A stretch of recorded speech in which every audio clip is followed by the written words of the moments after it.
Girl was locked in a closed room for 5 years by a rapist. China. Wanting to escape family conflicts, Zhang Ling believed the seduction of a 50-year-old man, was tricked into locking her in a small room with no light, and endured torture for 5 years. Zhang Ling lives with her parents and younger brother in Changde City, Hunan Province, and graduated from university in 2010. Not long after starting work, her parents discovered that Ling was selling small items at the office, expressing her desire to earn a lot of money. Ling's parents were worried because at that time, multi-level marketing was at its peak, and people in their hometown had lost money and suffered. The family began to control Ling tightly, telling her younger brother to take her to work every day, and repeatedly ransacked her room to check. Ling explained that she only wanted to sell items to earn some pocket money, but they did not believe her. The conflict reached its peak in December 2009, when relatives blocked Lin in her room. More than a dozen people surrounded her, forcing her to watch an anti-multi-level marketing video and hand over the phone number of the leader. They removed Lin's phone SIM card to check, but found nothing. Everyone gathered to lecture her, regardless of Lin's explanation. The feeling of inhibition and discomfort accumulated, causing Lin to think wanting to escape this place. She went to Chongbang, a 50-year-old man with wide connections, introduced by her previous boyfriend. He said he could introduce her to a high-paying job in another city, and told her to bring all her documents to Tat Ha Town, Dao Nguyen district to meet. At around 7 a.m. on January 22, 2010, Lin left home to go to work as usual, then disappeared. On the afternoon of January 22, Lin's mother did not see her daughter return. The family checked the surveillance camera and found that Lin entered the office and took a taxi to leave alone. The cell phone signal stopped in the direction of Dao Nguyen district, and then the phone was turned off. The first few days, Lin's parents thought that their daughter had gone to a friend's house to play, but by the Lunar New Year, they still had not received any news. They asked Lin's friends, but no one knew, and it was not until the 15th day of the first lunar month that they decided to call the police. At this time, Lin had been locked in the house by Bang for more than 30 days. That day, she took the bus to Tat Ha Town, and Bang led her to Luk Shuangqiu village in the remote mountains, into a 2-story house in the corner of the village, with almost no neighbors around. Lin noticed that all the windows of the house were covered with iron bars. The door and stairs were also locked. Bang opened them one by one and took Lin to the second floor. As soon as she reached the door of a small room, Bang's expression immediately changed. His usual friendly appearance disappeared, and his chubby face showed a fierceness that she had never seen before. Before Lin could react, she was pushed into the room. Her bag and cell phone were snatched, and her phone card was taken out. The wooden door was slammed shut and locked. Lin banged on the door and screamed, but no one responded. Bang threatened to kill her and bury her behind the mountain so that no one would know.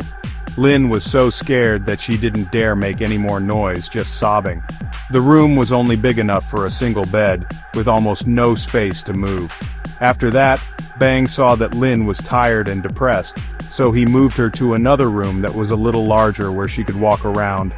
The wall divided the room into 2 parts. Inside was a double bed and a red plastic bucket for the toilet. Outside were tables and chairs, a broken computer and a locked bookcase. On the very first night, Bang forced Lin to have sex. After that, the physical torture took place once a week. Lin tried to resist, but in return, she was left with bruises and scars on her body due to Bang's punishment. The most serious was the time she hit her head against the wall, her forehead bleeding. Lin went on a hunger strike but eventually succumbed to her survival instinct. In the dark, stuffy cell filled with the smell of waste, Lin could not distinguish between day and night. Her eyesight deteriorated and she had hallucinations. She was only fed white rice, and was only allowed to walk in the hallway for a minute every now and then. The 23-year-old girl became increasingly thin, haggard, and lifeless. Lin did not know that no one could hear her cries for help. The only window in the cell was tightly closed. Villagers rarely came to Bang's house because they saw the door locked all day, and the whole family always refused to contact anyone. According to Bang's daughter's testimony, he did not allow Lin to go down the stairs, and if she disobeyed, she would be beaten and scolded. Bang did not let his wife and children reveal to anyone that there was a woman living on the second floor in the house. Over time, Lin gradually lost hope of escaping from the cell and no longer resisted fiercely. At first, she consciously walked around to prepare for her future escape, but later, she lived a life of only instinct. When Lin became pregnant, Bang said that if she gave birth to a son, he would let her go. At that time, Bang only had one daughter, who was over 20 years old. He once confided to Lin, "I brought you here because I wanted a son." Lin speculated that this could be an important reason why Bang's wife and daughter became accomplices. Both knew what she had to endure but never sympathized with her, and even helped keep an eye on her. One night in October 2010, Lin gave birth to a daughter in a wooden house in the middle of the mountains and forests. Bang found a midwife for her instead of taking her to the hospital. After giving birth, Bang did not let her go. Lin was not allowed to see her again, only hearing the child's voice through the door. Bang told the villagers that his daughter was an abandoned child at the temple gate, and that he and his wife had adopted her. Their calls for help were unsuccessful. In the 3 years after Lin disappeared, her parents went to many places to find clues. Because their daughter's cell phone signal disappeared in Dao Nguyen district, Lin's mother bought insurance there and asked a salesperson familiar with each village to help her search. She went to all the towns in this district, as well as the busiest train stations and markets. The search made it difficult for Lin's parents because they could not take care of their business. In 2013, their son got married, they moved to a new house and left the past behind. Before leaving, Lin's mother told the new owner to contact her immediately if any girl came looking for her. In 2014, Lin's mother received a call from an unknown number, but the voice made her immediately recognize that it was her daughter who had been missing for nearly 5 years. She cried and asked many questions, but the other end of the phone did not answer, only asked for 10,000 yuan and asked her not to call the police. Lin had no other choice. Bang was right next to her. If she said something wrong, the phone would be disconnected immediately. A few days ago, Bang said he was short of money. She thought she could use the excuse of asking for money to ask for help from her mother. After hanging up the phone, Lin's mother discussed with her family and decided not to call the police for her daughter's safety. Moreover, her son was preparing to hold a wedding. If the family was exposed at this time that a daughter was missing, it would be disgraceful. Before that, they lied that Lin had married and given birth elsewhere when people asked because they did not want to lose face. On the evening of the appointment to collect the money, Lin's mother called 2 to 3 sisters-in-law to wait at the park gate with bags of cash, while the men waited far away for reinforcements. Bang brought Lin there, but when he saw many people, he immediately told the driver to leave. Lin's chance to be saved just like that passed by. The turning point happened one afternoon in October 2014, when Bang's eldest daughter dropped Lin off to clean the yard. Lin wanted to escape, but being imprisoned for so long made it difficult for her to walk, and she had to hold onto the wall to go downstairs. Bang's son-in-law, Lu Nin, caught Lin, asked his wife who she was and scolded her, "Imprisoning another person is illegal." This was the first time the secret that Bang had carefully hidden was known to outsiders. After discovering Lin's existence, Lu Nin began to find ways to move her elsewhere. About a week later, Bang suddenly returned her ID card and asked Lin to follow him in the middle of the night. He took her to a temple in Nyat Thi town, Dao Nguyen district, to take shelter. 3 days later he returned to take Lin away, but she cried and begged, causing the manager, Tiet Dan, 63 years old, to take pity on her, and give Bang 700 yuan to keep Lin for a few more days. But when asked for her name and hometown, Lin opened her mouth but did not make a sound, and was scared and hid in her room. Bang came several times after that, and Lin always avoided him. Mrs. Dan felt something was wrong and always tried to stop him.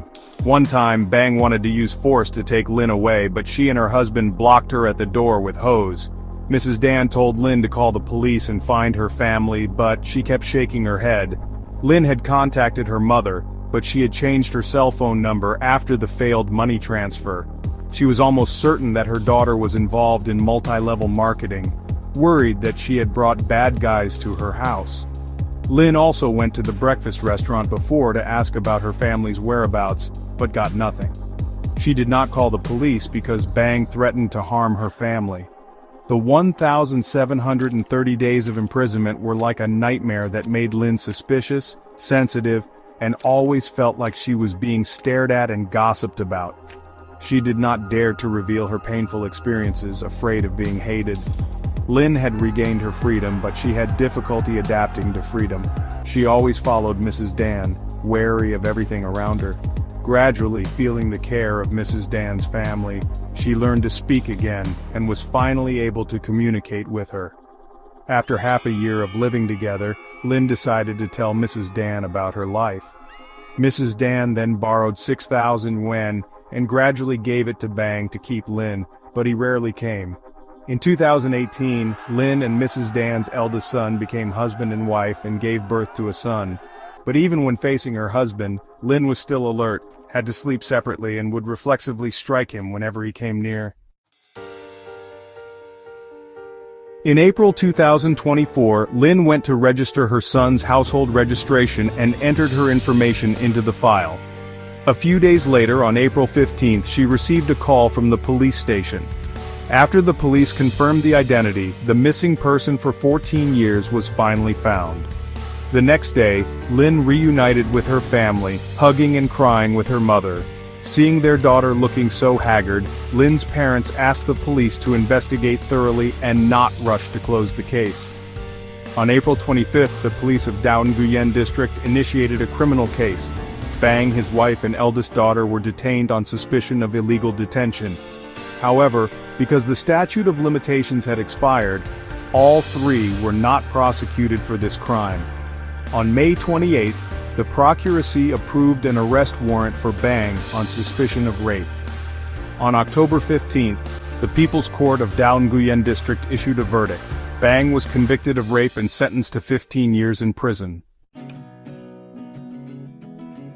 Many years have passed, but the horrifying memories still haunt Lin, causing her to become withdrawn, afraid of communication and not wanting to return to the city with her parents. Because her parents did not accept Lin marrying an old and poor farmer, 16 years older than her, the two sides argued endlessly. Lin's current life in the countryside is also very difficult. Mrs. Dan is 72 years old, has impaired vision and a broken right arm, and is unable to do manual labor. At the age of 53, Lin's husband's health has also declined, and he no longer works outside. The family has no income and has to rely on savings of several tens of thousands of yuan. Her husband's eldest daughter is studying and needs 2,000 yuan for living expenses each month. Not long ago, their youngest son fell ill, consuming all their savings. The local government and women's association plan to provide financial support to Lin's family, introduce her to a job, and help her integrate into society as soon as possible. They also asked a counselor to help Lin's daughter understand her mother's suffering and move back in with her. On the day she received the verdict, Lin took her daughter to the police station to change her surname from Chung to her husband's. She believed that this would be a new beginning,